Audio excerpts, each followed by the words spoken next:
Hello student, आप सबका स्वागत है आपके अपने ही चैनल एकलव्य गुरुकुल में।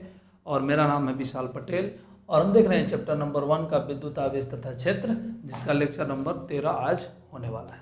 इससे जस्ट पहले वाले लेक्चर में हमने पढ़ा वितरण आवेश के बारे में और गॉसियन पृष्ठ के बारे में, और हमने कहा था जैसा कि हम आज पढ़ेंगे डेरिवेशन, गॉस के प्रयोग, प्रमेय का प्रयोग, जितना भी अनुप्रयोग होगा एप्लीकेशन ऑफ गॉसियंस लॉ, उसका हम प्रयोग आज पढ़ने वाले हैं, जिसमें हम फर्स्ट आज पढ़ेंगे। तो फर्स्ट क्या था? अनंत लंबाई, अनंत लंबाई का रेखीय आवेश। अनंत लंबाई का क्या था? रेखीय आवेश।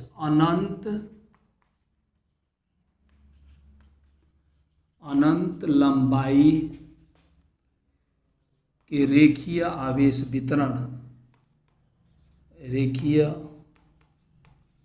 आवेश वितरण के कारण उत्पन्न वैद्युत क्षेत्र, उत्पन्न वैद्युत क्षेत्र।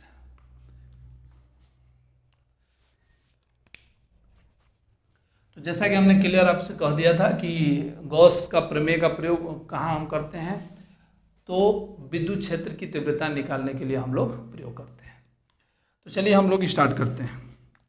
हमने कहा रेखीय आवेश, तो रेखीय ऐसे अनंत लंबाई का एक हमने रेखीय आवेश वितरण वाला चार्ज ले लिया, चार्ज डिस्ट्रीब्यूशन का। अनंत लंबाई अर्थात इधर भी इन्फिनिटी है और इधर भी इन्फिनिटी है। यहाँ से r डिस्टेंस पे हमें निकालना है, r डिस्टेंस पे।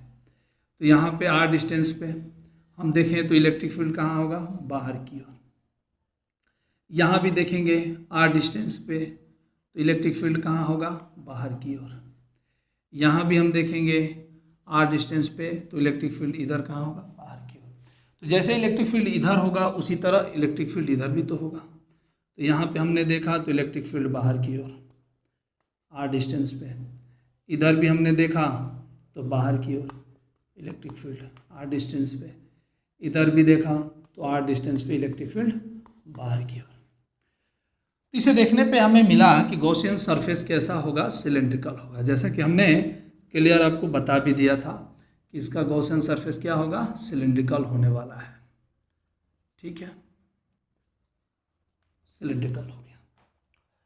अब देखेंगे तो सिलेंड्रिकल हमने बना दिया गॉसियन सरफेस। अब सिलेंड्रिकल गॉसियन सरफेस में कितने पृष्ठ हैं? 3 पृष्ठ हैं। तो एक ऊपर वाला, ये वाला एक ऊपरी हिस्सा, एक इधर नीचे वाला। तो ये रहा, हमने कहा कि ये फर्स्ट सरफेस है और ये वाला सेकंड सरफेस है। ये फर्स्ट सरफेस है, सेकंड, और थर्ड क्या हो जाएगा? कर्व्ड सरफेस, वक्राकार जो सरफेस होता है, जैसे इस पेन के इस साइड में एक इधर और एक इधर और एक बीच में। तो ये मान लेता हूँ मैं कि भाई ये थर्ड सरफेस है। अब सबका एरिया वेक्टर हमें डिसाइड करना है। तो फर्स्ट वाले का एरिया वेक्टर किधर होगा? तो देखिए ऐसे है, ये वाला पृष्ठ ऐसे है, तो एरिया वेक्टर क्या होता है? लंबवत या इधर या तो इधर। तो आप तो देख ही रहे हो कि ये क्या है? एक बंद पृष्ठ है। तो बंद पृष्ठ में हमने आपको क्लियर किया था कि एरिया वेक्टर हमेशा बाहर की ओर लेते हैं, अंदर नहीं लेते हैं। तो इधर हम बाहर लेंगे तो एरिया वेक्टर इसके लिए कहाँ? ऊपर हो जाएगा। क्लियर है? सेकेंड वाले के लिए देखेंगे तो ऐसे है, तो एक इधर और एक ऊपर। तो ऊपर वाला अंदर हो जाएगा तो कहाँ लेंगे हम? नीचे की ओर। तो यहाँ भी डी लेंगे। और थर्ड वाले के लिए किधर होगा? इधर लंबवत। सब पे हम एंगल के बारे में डिसाइड कर लेते हैं। एंगल कितना कितना है? यहाँ पे एंगल कितना है? Theta 90 degree. यहाँ एंगल दोनों इलेक्ट्रिक फील्ड और डीए के बीच में एंगल कितना है? थीटा बराबर 90 डिग्री। और यहाँ पे एंगल कितना है? थर्ड सरफेस के लिए 0 डिग्री। सब कुछ हमारे पास डिसाइड हो गया। अब हमें चाहिए क्या? फ्लक्स। भाई इसमें जो इलेक्ट्रिक फील्ड है, और एक चीज़ यहाँ पे दे रखा है, क्या दिया है? हमें लेमडा दिया हुआ है। क्योंकि ये रेखीय आवेश है तो हमें क्या मिला है? लेमडा। यदि चार्ज इसका क्यू है तो हमें मालूम हो गया लेमडा। क्लियर है? और इस जो ये गॉसियन सरफेस है, इसका हम लेंथ ले लेते हैं कितना? L। कितना लेंथ ले लेते हैं? L। इसकी लंबाई L। तो यहाँ से अब हम वैल्यू निकालते हैं। टोटल फ्लक्स, इस चार्ज की वजह से फ्लक्स निकलेगा, तो टोटल फ्लक्स कितना होगा? Phi net.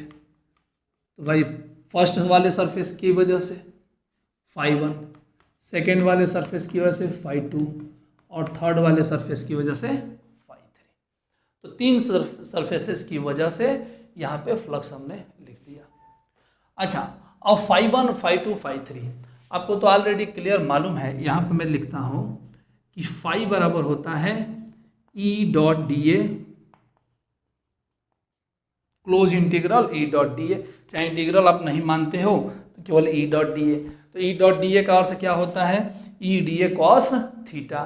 थीटा का वैल्यू रखते हैं हम लोग। तो अच्छा देखिए, फर्स्ट सरफेस के लिए ये है फर्स्ट सरफेस के लिए 90 डिग्री, कॉस 90 का वैल्यू कितना होता है? 0। तो φ1 कितना हो जाएगा? 0। क्लियर है?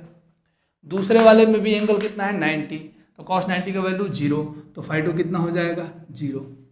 लेकिन φ3 0 नहीं होगा, क्योंकि इसके बीच का वैल्यू कितना है? कॉस थीटा का वैल्यू 0, कॉस 0 का वैल्यू 1, तो E डॉट डी ए। तो हम इसको इंटीग्रल में रखेंगे क्योंकि ये डिस्ट्रीब्यूशन है, केवल एक बिंदु वाला आवेश नहीं है, कई चार्जेस बटे हुए हैं, इसलिए ये हम इंटीग्रल लिखेंगे। हमने बताया हुआ था आपको, छोटे छोटे पार्ट में बांट के सबको जोड़ देते हैं। तो छोटा सा पार्ट हमने यहाँ पे मान लीजिए लिया हुआ है। क्लियर है? अच्छा, तो फाई नेट एक्चुअली में बचा क्या? φ3 के बराबर। φ3 कितना होगा?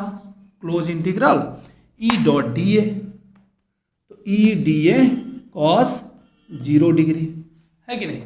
अब कॉस 0 का वैल्यू 1 हो जाएगा, तो phi net is equal to close integral में E डी ए। अब यहाँ से आप देख सकते हैं कि E डी ए हो जाता है। तो E डी ए में E क्या है? E तो कांस्टेंट है, क्योंकि जो इलेक्ट्रिक फील्ड निकाला जाता है वो टोटल चार्ज की वजह से सरफेस पे ही होता है। तो सरफेस पे r दूरी यहाँ भी है, r दूरी यहाँ भी है, r दूरी यहाँ भी है, हर जगह r दूरी पे ही इलेक्ट्रिक फील्ड दिखाया गया है। इसका मतलब E कांस्टेंट है। तो कांस्टेंट वैल्यू क्या हो जाता है? बाहर हो जाता है। बचा क्या? dA। अब dA क्या है? Surface area. किसरे का? तीसरे वाले का। तो तीसरा वाला क्या है? कर्व्ड सरफेस है। अब कर्व्ड सरफेस का एरिया कितना होता है? 2 पाई आर एल। बेलन के लिए कितना होता है? 2 पाई आर एल, या H भी बोलते हैं लोग, 2 पाई आर एच। यदि ये H है तो 2 पाई आर एच, यदि L है तो 2 पाई आर एल। तो यहाँ पे हम रख देंगे 2E गुणे 2 पाई आर एल। ठीक है? और फाई नेट कितना होता है? गॉस के नियम से Q इनसाइड बटा में एप्सिलॉन नॉट होता है कि नहीं होता है? अब फाई टोटल फाई कितना होता है? Q इनसाइड अपान में एप्सिलॉन नॉट। तो चूंकि Q तो दिया नहीं है, दिया क्या है? लेम्डा। लेम्डा क्या होता है आपको मालूम है? लेम्डा क्या होता है? Q बटा में क्या? Epsilon not. सॉरी, ये पृष्ठ वाला दिखा रहे हैं ना हम, टोटल पृष्ठ में दिखा रहे हैं। तो हमने ये लेम्डा, ये चूंकि रेखीय है, इसमें रेखीय है, तो टोटल इन्फिनिटी लंबाई के लिए ये दिया है लेम्डा। 1 के लिए, 2 के लिए 2 लेम्डा, 3 के लिए 3 लेम्डा, और हमें कितना चाहिए? L लंबाई के लिए चाहिए ना, तो Q बाई L। तो Q बराबर यहाँ पे कितना हो जाएगा? Lambda into L। बस यहाँ पे रख देना हमें। तो लेम्डा इंटू L, यहाँ पे एप्सिलॉन नॉट, यहाँ पे E गुणे 2 पाई आर एल। L से L कैंसिल, तो E बराबर कितना हो जाएगा? इधर क्रॉस कर दीजिए, E बराबर लेम्डा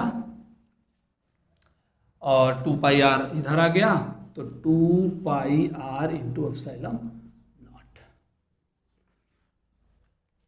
समझ में आया होगा? फिर से एक बार रिपीट कर देते हैं। अनंत लंबाई के रेखीय आवेश वितरण के कारण हमने विद्युत क्षेत्र की तीव्रता निकाला। यहाँ पे रेखीय आवेश वितरण दिया हुआ है लेम्डा। लेम्डा क्या होता है? Q बाई L के बराबर। यह पहले हमको दिमाग में आना चाहिए भाई। तो यहाँ पे रेखीय आवेश के लिए हमने एक वायर बना दिया भाई, अनंत लंबाई का है, लेकिन चूंकि अनंत लंबाई तो हम जा नहीं सकते, तो एक छोटा सा लंबाई हमने दिया L लंबाई का हमने एक गॉसियन सरफेस बनाया। गॉसियन सरफेस कैसा बना? बेलन की तरह, क्योंकि R डिस्टेंस हर जगह लेना है मुझे, तो यहाँ पे गॉसियन सरफेस बेलन की तरह बना। हमने देखा हर जगह इलेक्ट्रिक फील्ड बाहर की ओर है। क्यों? क्योंकि पॉजिटिव चार्ज है। यदि नेगेटिव चार्ज होता तो अंदर की ओर हो जाता। बस यही अंतर होगा। एरिया, 3 सरफेस यहाँ पे दिख रहे हैं, फर्स्ट, सेकंड एंड थर्ड। तो फर्स्ट सरफेस के लिए यहाँ पे DA बाहर, DA इधर 90 डिग्री पे हमेशा होता है एरिया वेक्टर, इसलिए बाहर की ओर रखना है मुझे। और यहाँ पे यदि कर्व सरफेस के लिए एक छोटा सा पार्ट लिया तो उसका बाहर की ओर। ठीक है, अब यहाँ पे एंगल डिसाइड करते हैं। थीटा यहाँ पे दोनों के बीच में आप देख रहे हैं 90 डिग्री, यहाँ भी 90 डिग्री, यहाँ पे 0 डिग्री। और फाई बराबर ये फार्मूला मालूम है E.D है, और लेमडा बराबर भी Q/L। ये पहले हम देख लेंगे, Q का मान भी हम यहाँ से निकाल लेंगे। L लंबाई में कितना आवेश है, पूरा आवेश तो कितना है ये नहीं मालूम मुझे, लेकिन हाँ L लंबाई के लिए चाहिए ना मुझे, तो L लंबाई के लिए Q बराबर lambda into L। Phi flux हमें चाहिए, टोटल फ्लक्स कितना, इस वाले गॉसियन सरफेस से कितना फ्लक्स बाहर जाएगा, तो वही फ्लक्स जाएगा इस वाले सरफेस से, इस वाले सरफेस से और कर्व सरफेस से, तो इसलिए तीनों को लिखा। फाई बराबर होता है E.DA। E.DA मतलब E.DA cos थीटा, यहाँ पे लिख देता हूँ मैं E.DA cos थीटा। अब आपको मालूम है कि यहाँ पे थीटा φ1 के लिए हम चाहें तो थीटा हो जाएगा 90, और cos 90 का वैल्यू होता है 0, तो ये पूरा वैल्यू हो गया 0, तो यहाँ पे लिख दिया मैंने 0। दूसरे वाले के लिए भी 90 है, तो ये भी 90, तो ये भी 0 बच गया ये, क्योंकि 0 डिग्री है तो cos 0 का वैल्यू 1 होता है, तो E.DA बच जाएगा, जैसा कि यहाँ पे आप देख रहे हैं। ठीक है, E.DA बच गया, जिसमें E कांस्टेंट है। क्यों E कांस्टेंट है? क्योंकि E हर जगह r डिस्टेंस पे ही है, बराबर चार्ज है, r डिस्टेंस पे है, बाहर की ओर है, सिमेट्रिकल है, तो इसलिए E बाहर हो गया, E कांस्टेंट हो गया। DA क्या है? एरिया। कर्व सरफेस की बात हो रही है तो कर्व सरफेस का एरिया कितना होगा, 2πRH या 2πRL, 2πRL। Q इनसाइड हमने ऑलरेडी यहाँ पे निकाल रखा है, Q इनसाइड यहाँ पे हमने निकाल रखा है, लेमडा इंटू L। तो lambda Q in upon epsilon naught phi होता है, क्योंकि एकदम गॉस प्रमेय यही तो खास बात है, उन्होंने बता दिया भाई अनंत लंबाई हो, चाहे छोटा सा लंबाई हो, चाहे ये रेखीय हो, चाहे वो पृष्ठीय हो, चाहे वो आयतन वाला हो, हमेशा फ्लक्स Q/ε0 ही रहेगा, ये फिक्स हो गया है। अब बाकी आप निकालना चाहो जिस तरह से निकाल लो, लेकिन फ्लक्स तो भाई इतना ही है, एकदम करेक्ट है, जो कि हमने आपको बताया था, शेप और साइज पे डिपेंडेंट नहीं होता है। तो Q/ε0 फिक्स है, इधर भी हमने निकाला है वही चीज़ है। ठीक है, ट्रांसफर किया, यहाँ पे Q इन का वैल्यू रख दिया, लेमडा L से L कैंसिल हो गया, E का मान यहाँ पे निकाल के रख दिया। तो आज हमने पढ़ा ये फर्स्ट डेरिवेशन, अनंत लंबाई के रेखीय आवेश वितरण। अगले लेक्चर में हम पढ़ेंगे इस प्लेट की वजह से, प्लेट वाला बहुत इंपॉर्टेंट है तो उसको देखेंगे। ऐसे तीनों डेरिवेशन वेरी इंपॉर्टेंट है बोर्ड के एग्जाम के नज़र से। ओके, धन्यवाद।